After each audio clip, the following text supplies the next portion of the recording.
Hello everyone. Today we continue to follow the next part in the challenging and emotional journey of the single mother, Dieuhan.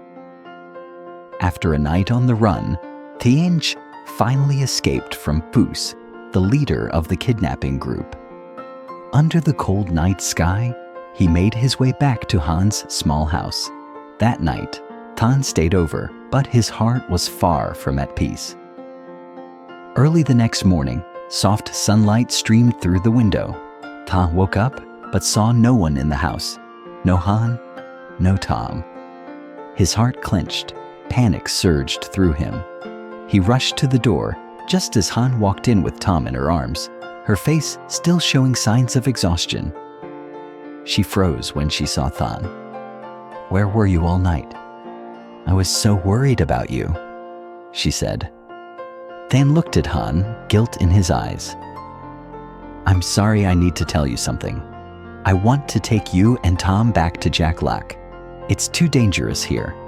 Let the police handle Uyen's case." "Wait, Uyen's whereabouts are still unknown. I can't leave now. I can't abandon her," Han replied. "I understand, but do you realize that staying here puts both you and Tom in danger? What if they come back?"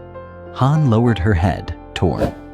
"I know, but if you have to leave, go ahead.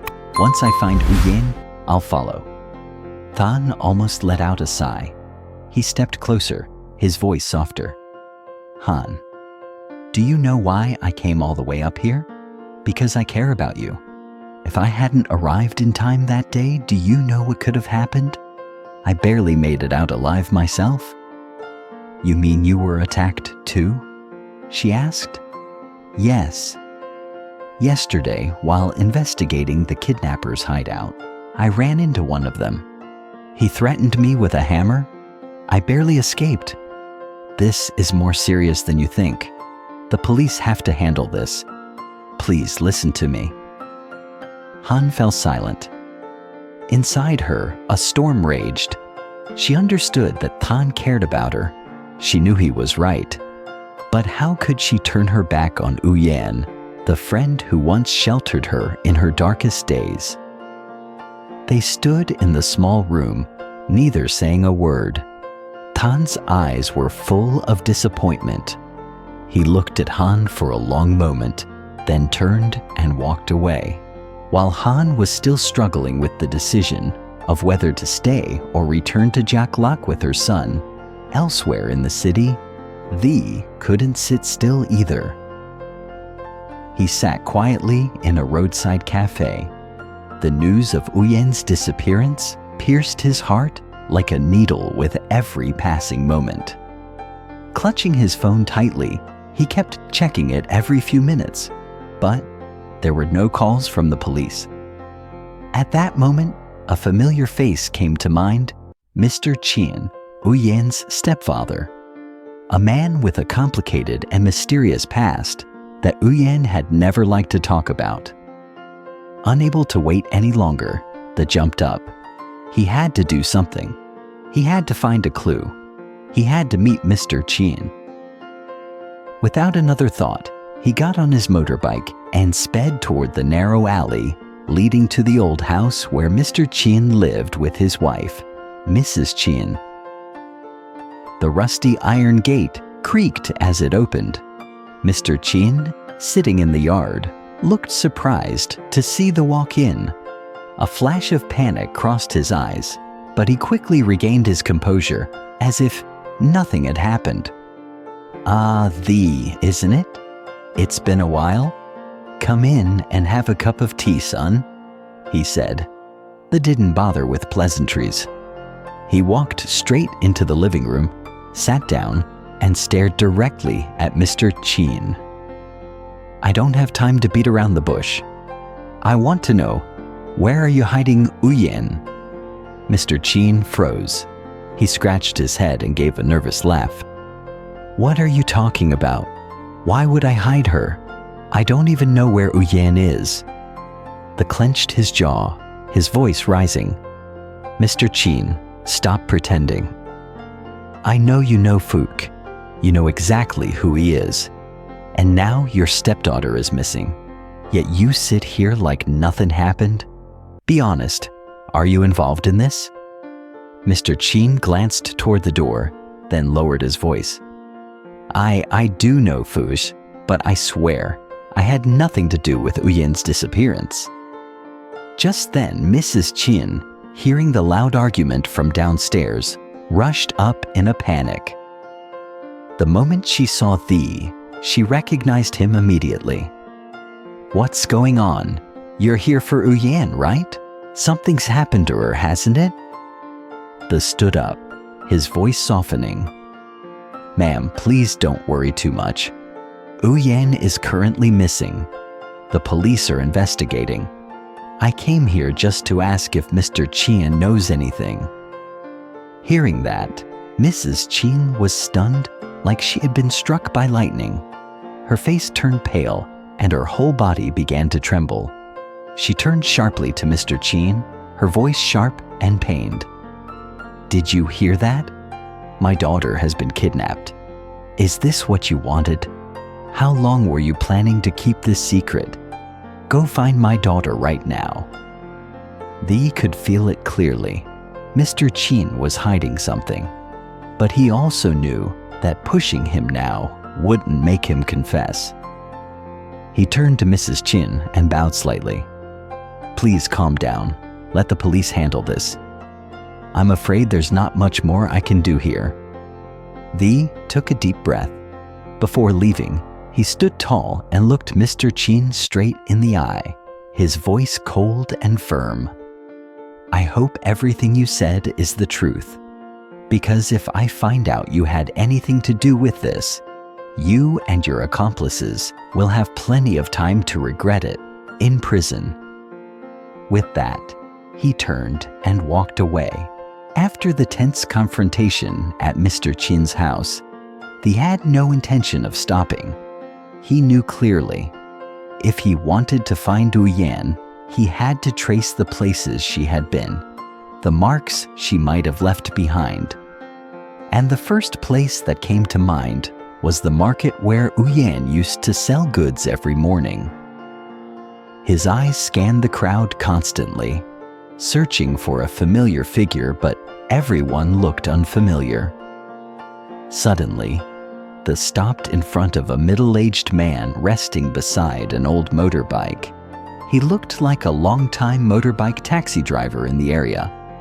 Thee quickly approached him, bowed slightly, and spoke with polite urgency. Excuse me, sir, have you seen a young woman about my height, with long hair, who often sells goods around here? The man looked up, frowning slightly. There are a lot of vendors here, son. I can't really remember. She usually sat over their small build, often sold vegetables. Please, sir, try to remember. The man shook his head and sighed. I don't know, sorry. The answer hit Thee like a splash of cold water. He stood still for a moment, then gave a small nod of thanks and quietly turned to leave. He had hoped even just a small ray of hope, but it had not smiled upon him. Hey, wait! The sudden call made Thee spin around. The motorbike driver now had a furrowed brow, as if he had just remembered something. Who are you to that girl? I'm a friend of Uyen's. I'm trying to find her. She's gone missing. The man narrowed his eyes, studying Thee to see if he was telling the truth. After a moment, he gave a small nod, his expression lightening a bit. He said that a few days ago, Uyen had come to see him. She had asked him to take her to a vacant lot on the outskirts of the residential area, a place that used to be an unfinished construction site, now abandoned and avoided by everyone. At that point, the man stood up and brushed off his pants. If you really want to find her, hop on. I'll take you there. The rickety motorbike carried the two of them down a bumpy dirt road, flanked by wild, overgrown grass. Occasionally, half-built houses appeared, walls covered in moss, rusty iron doors, everything steeped in eerie desolation. After more than 10 minutes, the driver stopped in front of a barren plot of land.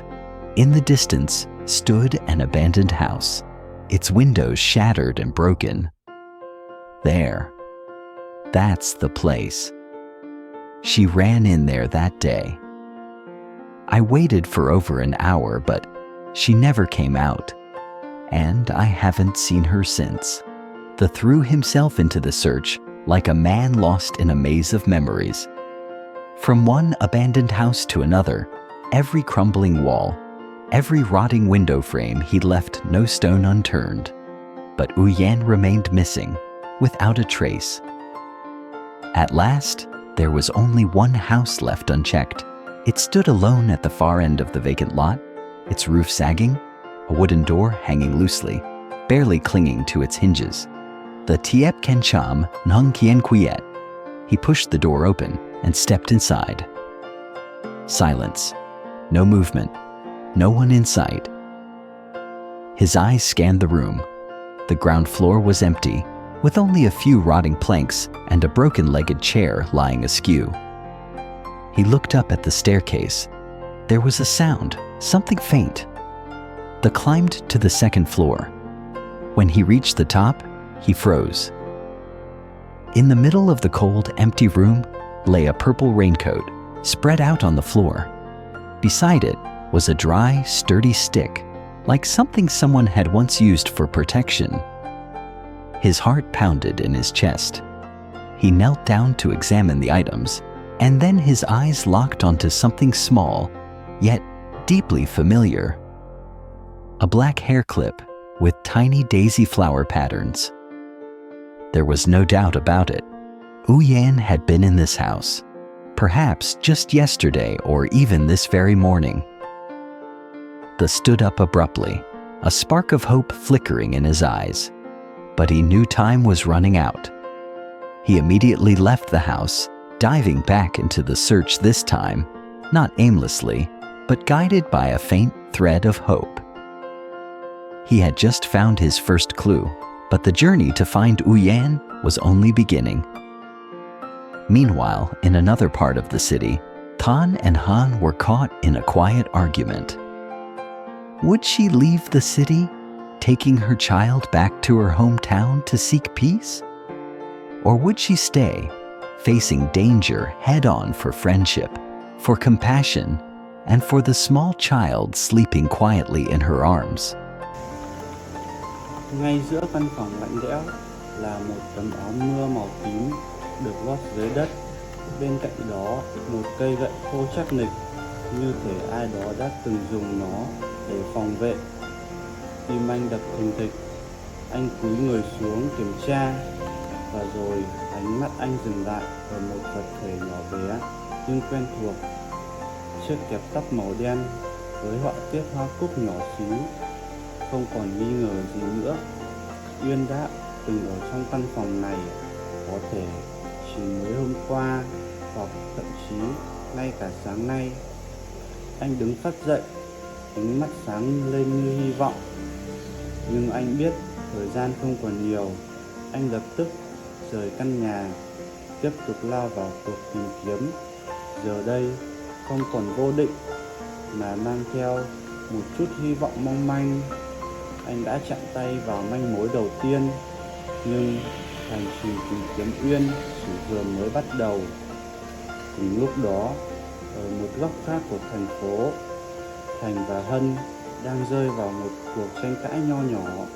Liệu cô sẽ rời khỏi thành phố, đưa con trở về quê, hay tìm sự tiếp tục ở lại đối mặt với những nguy hiểm vì bạn bè, vì lòng trắc ẩn và vì chính đứa con nhỏ đang ngủ say trong lòng mẹ?